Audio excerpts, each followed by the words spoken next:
안녕하세요. 요즘 임대차 3법으로 나라가 시끄럽죠. 이 임대차 3법 1문 1답으로 한번 오늘은 이야기해 보겠습니다. 임대차 3법은 전월세 신고제 21년 6월부터 시행을 하고요. 또 상한제가 있고 갱신 청구권이 있습니다. 전월세 신고제는 전월세 신고제가 되면 어떤 현상이 발생할까? 이 부분에 대해서는 곰곰이 한번 생각을 해보세요.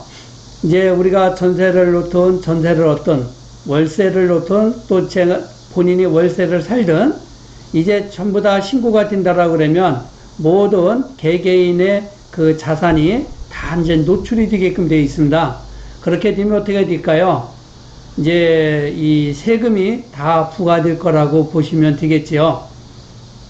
임대차 3법 중에서 이제 이 전월세 상한제, 이거 2년에 5%만 인상할 수 있지만 지자체에 따라서 이제 5% 이하일 수도 있다고 봅니다. 그런데 아마 이것은 그 임대인들의 반발이 심해서 5%로 규정이 되지 않을까 이렇게 보고 있고요.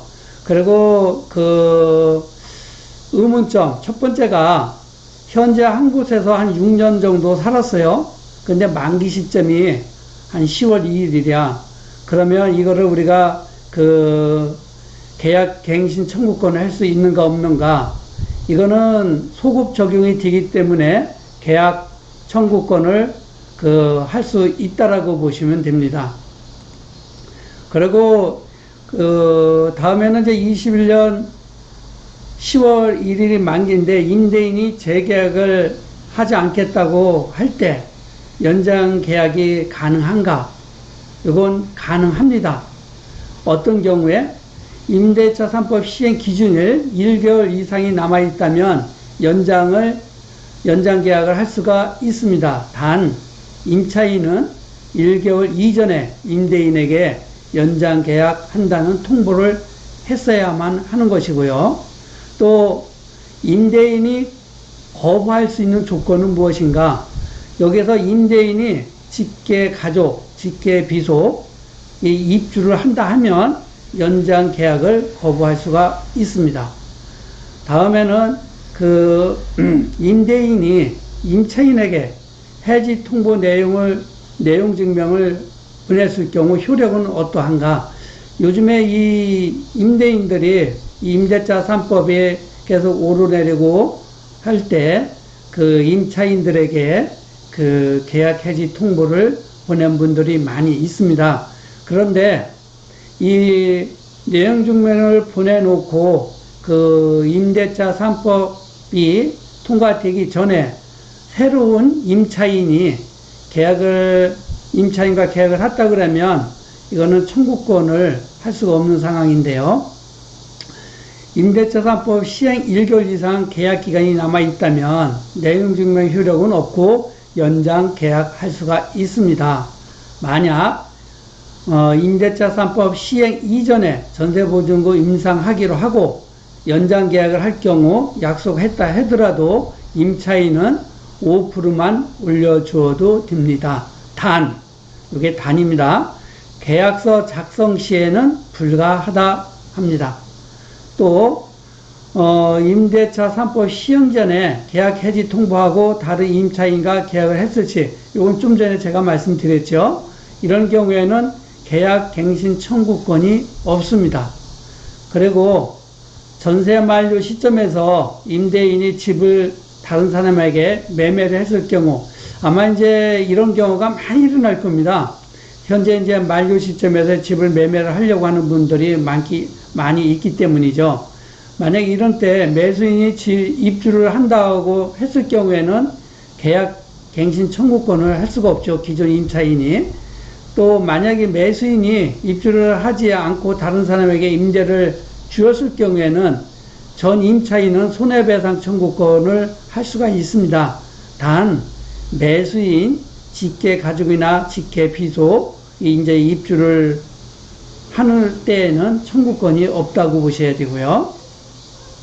그리고 계약갱신을 했는데 만기 전에 이사를 할 경우 중개보수는 누가 부담해야 하나?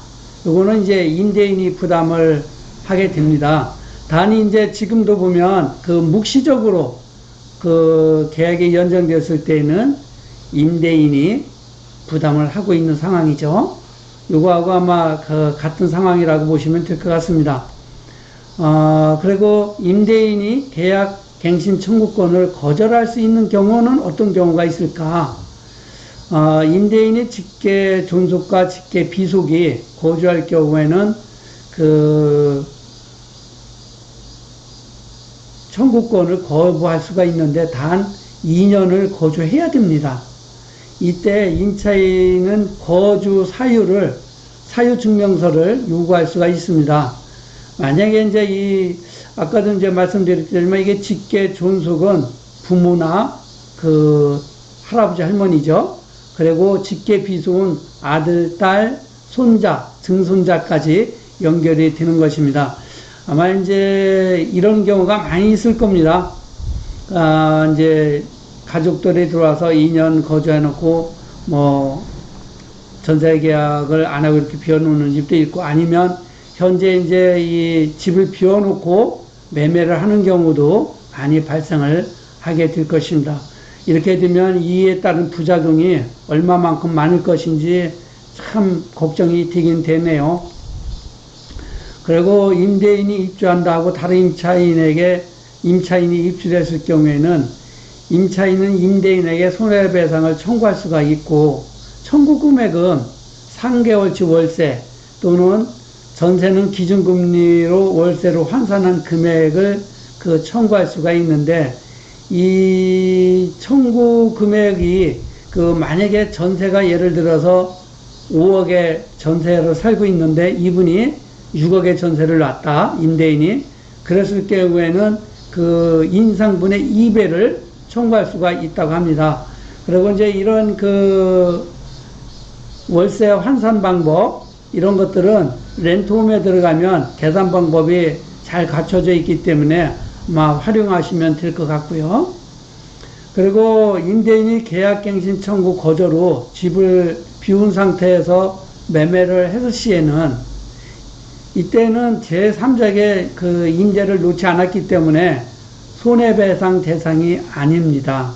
아마 이제 이런 경우가 많이 일어나지 않을까 이렇게 보고 있습니다. 이렇게 되면 전세 물량은 점점 없어지고 아마 이제 월세로 돌아가는 경향이 많을 거고, 앞으로 우리 이 전세로 그나마 주거 비용을 그 적게 부담하고 살 수 있는 서민들이 더 어려움을 겪게 되지 않을까 이런 생각도 듭니다. 그리고 임대료 인상 상정법은 아까 말씀드렸지만 렌트홈에 가면 그 인상 계산하는 프로그램이 있어서 아주 쉽게 그 계산할 수가 있습니다. 그리고 현재 살고 있는 곳에서 다른 집으로 이사를 할 경우에도 5% 적용을 받을 수 있나? 이 부분은 아니라고 보셔야 됩니다. 왜냐하면 그 내가 A라는 곳에서 살다가 B라는 곳으로 이사 갔을 때는 새로운 계약이 이루어지는 것이기 때문에 전혀 그 5% 적용을 받을 수 없다, 이렇게 보셔야 됩니다. 이러한 것 때문에 아마 현재 살고 있는 분들이 그 내 집 마련을 안 하고 전세로 계실 분들은 그 계약 갱신 청구권을 하겠지요. 그런데 이제 4년 살고 이동을 할 때는 큰 그 주거 비용을 부담하게 될 거라는 것입니다. 그리고 그동안에 이 부동산 가격 상승은 어떻게 생각을 하려는지 모르겠어요. 그리고 임대인이 계약 갱신 청구권을 거부할 수 있는 경우, 아까도 이제 그 일부에 이제 얘기는 했지만, 임대인은 2개월 임대료 연속 연체와 간헐적으로 임대료를 내지 않을 경우에는 계약 갱신 청구권을 거부할 수가 있습니다. 그리고 또 구조 변경, 파손 시에도 거부할 수 있는 조건을 갖추는 것이죠. 그런데 이제 뭐 그 구조 변경이라든가 이렇게 큰 파손 같은 경우는 흔하지 않은데, 임대료 연체 같은 경우는 종종 많이 있을 거로 보고 있습니다. 왜 이외에 많은 문제들이 불거질 것입니다. 임대인과 임차인 간의 분쟁으로 한동안 나라가 시끄러울 것입니다.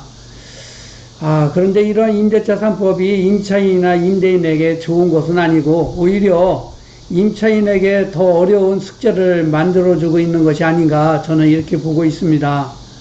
왜냐하면 이 시장 원리에 따라서 임대료가 오를 때도 있고 좀 내릴 때도 있습니다. 그런데 이제 이러한 그 규제가 잡혀놓으면 그 4년 후 이때는 그 전세 물량들이 없기 때문에 오히려 전세 보증금이 진짜 많이 오를 겁니다.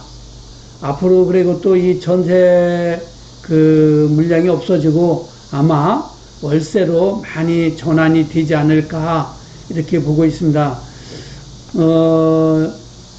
우리들만이 이 전세의 특권을 누리고 있는데 아마도 이제 우리도 이 전세라는 이 특권을 버려야 되지 않을까 이렇게 생각이 드는 시점이군요. 앞으로 이제 이 임대차 3법으로 임대인이나 임차인이나 아마 분쟁이 많이 일어날 것이고 이로 인해서 진짜 이 살아가는 이 사회가 너무나 각박해지는 현상이 더 뚜렷하게 나타나지 않을까 이런 생각도 듭니다. 오늘은 이렇게 간단하게 그 임대차 3법 그 일문일답으로 그 말씀을 드렸습니다. 이외에 아마 이 벌어지는 일들이 상당히 많이 일어날 것으로 보고 있습니다. 그러한 것들은 그때그때 잘 대처를 해야 되지 않을까 이렇게 생각을 합니다. 감사합니다.